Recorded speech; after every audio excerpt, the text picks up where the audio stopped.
And I already know that. These are things I already know. I know I should be drinking a bottle of water as soon as I wake up, and I just wasn't. I know I shouldn't have coffee hit my stomach first thing in the morning, and it was. And I understand the implications of having coffee in the morning, but it just tasted so good. And I could not stop.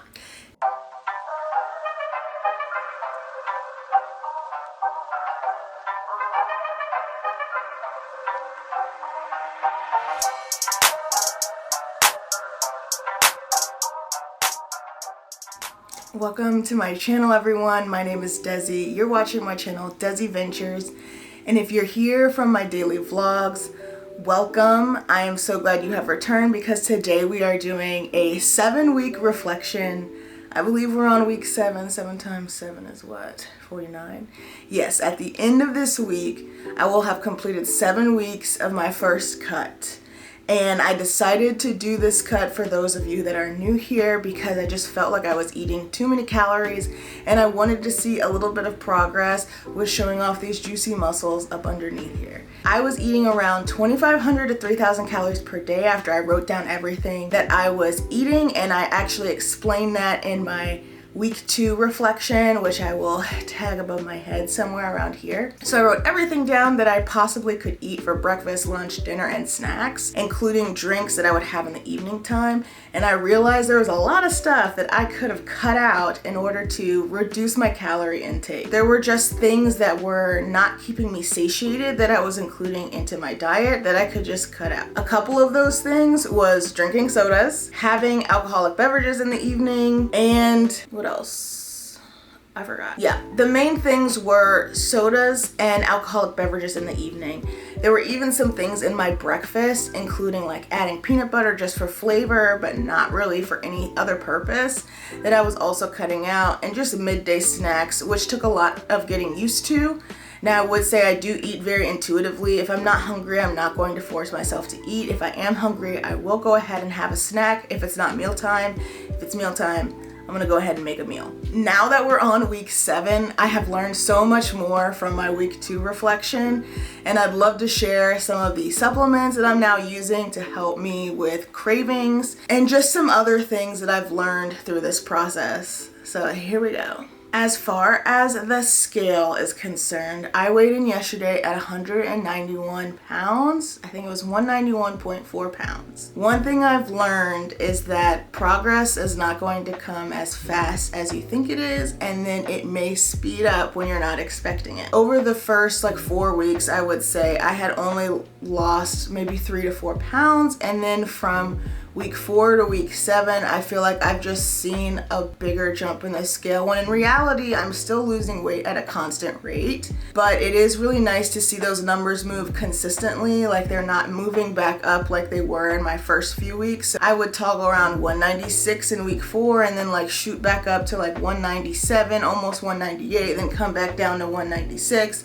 And right now it's oh, I'm really just hovering at 193 to high 191. It's very interesting how your mind perceives what's progress on the scale. I would say it took a minute to kickstart my body into losing weight and letting go, but I do think it's finally happening, and I'm really happy about my progress because we have officially lost 7 pounds since we started this journey, which is on track with losing about a pound a week. Yay for us. The other thing I've started doing is increasing the intensity of my workouts, and at first it was doing a lot of cardio on the treadmill and then possibly doing another cardio session after I would weight train. That was a very intense on my knees and just on my legs generally, and I kind of had to lay off of that. So I still do a lot of sprinting before I start my weight training. I'll do my weight training, but I've started to implement jump rope in between my sets just to keep my heart rate up, so I don't feel like I need to do that extra set of cardio after I work out. Plus, it consumes a lot of time, and I don't always have 90 minutes in the gym every single time I go to the gym. This also allows me to burn more calories in my workout, and it prevents me from having to go to the gym days in a row where I would only be burning 200 to 300 calories in my workout, and I'd have to go every single day just to maintain.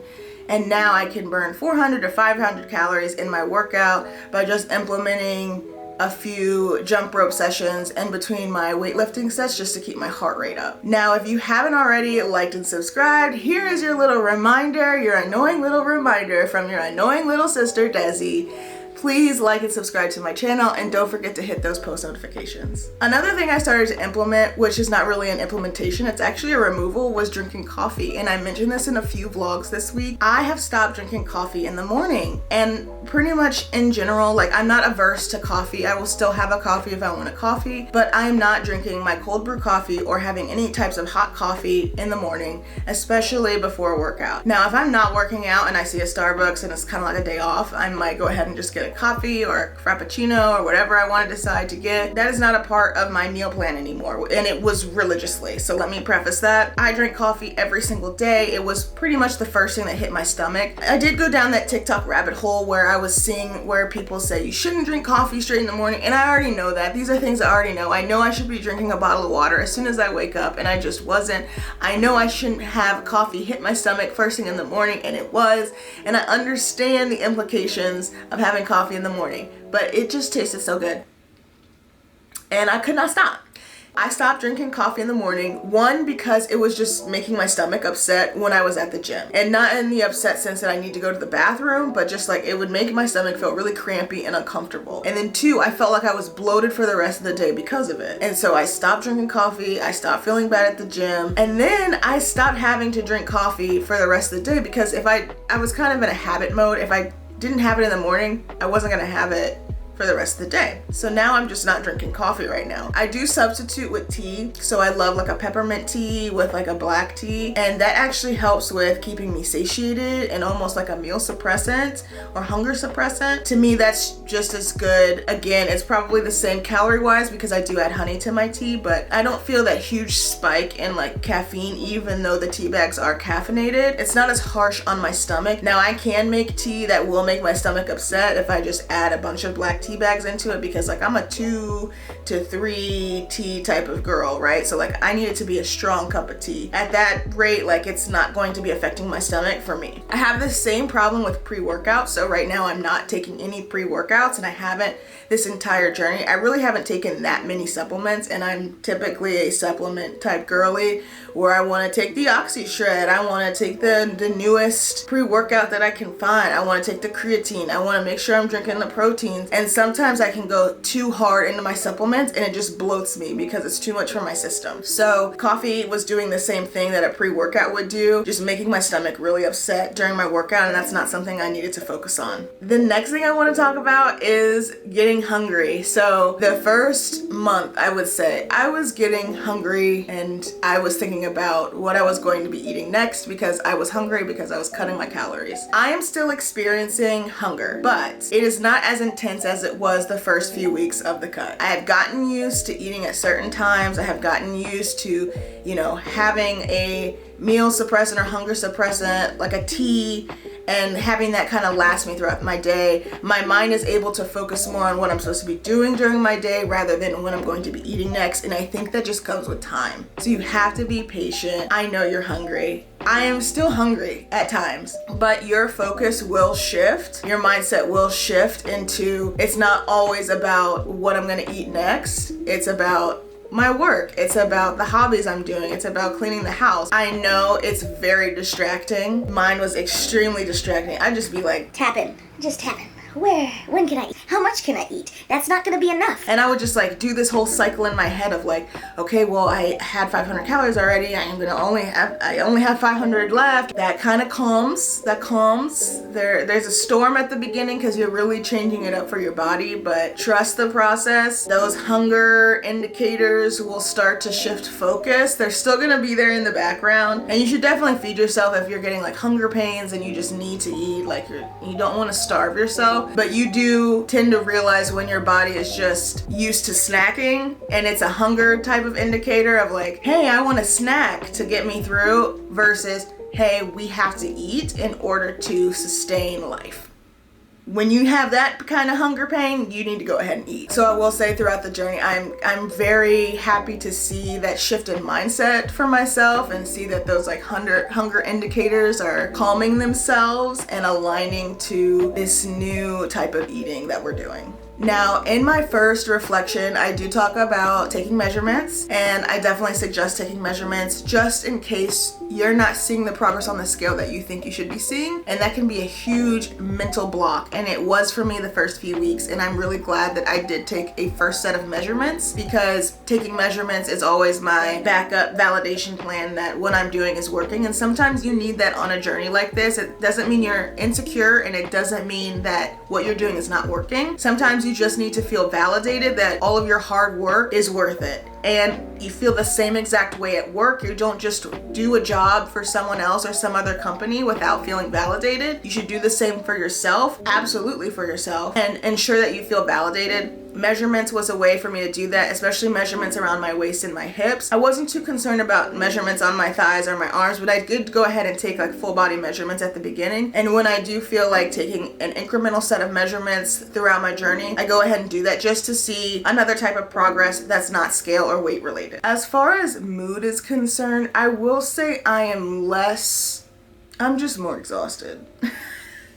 But I am sleeping better. And this doesn't really have anything to do with my job. My job isn't super intense in the sense that like I'm pulling all-nighters. It is a lot of mental stress, and that does take into account. But physically, I would say I'm pretty exhausted. Being on a cut or being on any diet will affect it. I would say for me, being on the cut has definitely affected me physically in the sense that I do feel more exhaustion. And I'm not about to pass out or anything like that, but I do feel the effect of like eating lower calories and working out as hard as I possibly can on my body. I'm sleeping really well though. My sleep, I am out. I go to sleep and I don't wake up to the next morning. That just started happening within the past 2 weeks where like I'm completely knocked out at night. That wasn't happening before. Like I would wake up in the middle of the night. My rest has improved, but I do feel like I can't give as much energy to much else during the day, especially if I've already worked out. And I believe that's just on par with how I'm eating and how I'm working out and where I'm deciding to spend my energy. Now, a few supplements that I am taking,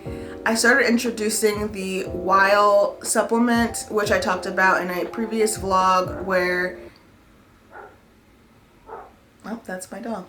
Okay, the dog is here. I had to let him back inside, so he's gonna be with us for this next segment until he decides to get off of the couch. What was I gonna talk to you guys about? Okay, hi. Oh, he wants huggies. Hold, please. Have to give the dog some hug time. So I have been taking just a few supplements. I am not taking as much protein. I am not taking creatine. Like I said previously, I'm not taking a pre-workout, but I have introduced a few new supplements that will be linked in my Amazon storefront, and I'll put the individual links below.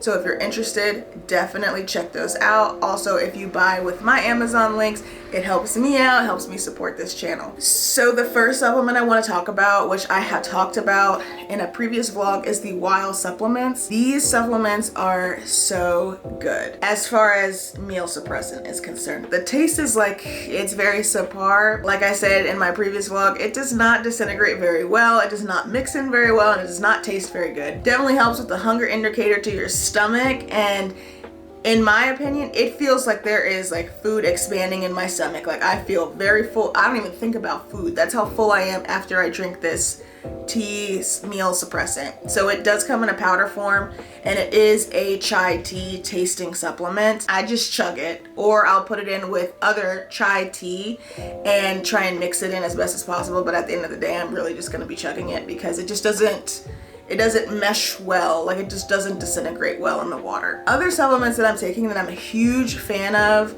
are the Thrive supplements. And I don't know if these get a lot of airtime or if this is really just a hidden secret of mine, but Thrive supplements are probably one of the best supplements I've ever taken, and I'm not lying. Like I take a ton of supplements. I take their Gut Fortify supplement, and that kind of helps with bloating and lining your stomach with the right things. And then I also take a probiotic that they have. They definitely advertise that these can withstand the temperature of your body to make sure they make it down to where it's needed. If you haven't gone to the bathroom and you take these regularly, you will be going to the bathroom. These supplements are just so good. I'm a huge fan. They're in my Amazon storefront. I'll link them individually down below, just like with the Weil supplements. They only make around like 10 or 12, which is also a good indicator that they're not just like pumping out products just to pump out products. But if you look at their reviews, definitely check them out on Amazon. I think they're a well-priced supplement. It's around $50. It'll last you a month, but they are such good quality. I've been taking these for around 2 or 3 years now. Like, they're just on my Amazon subscription. Like, I just get them delivered every month. It's a no-brainer to me. So I also take some turmeric supplements here and there if I feel like I'm extremely inflamed or extremely sore, and I will just integrate those in, but I'm not taking them super regularly. Other supplements I'm taking psyllium husk. If you also need to go to the bathroom, psyllium husk is great.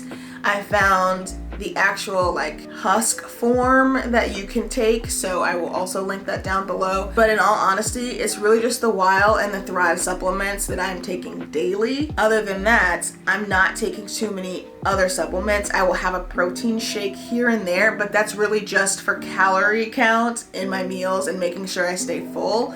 I'm not like trying to hit a specific type of macros with drinking a protein drink. It's really just to keep me satiated. It's really just to keep me satiated, nothing more. If you've enjoyed this video and you want to learn more about my journey, definitely click the link above my head to watch the playlist of my daily fitness vlogs.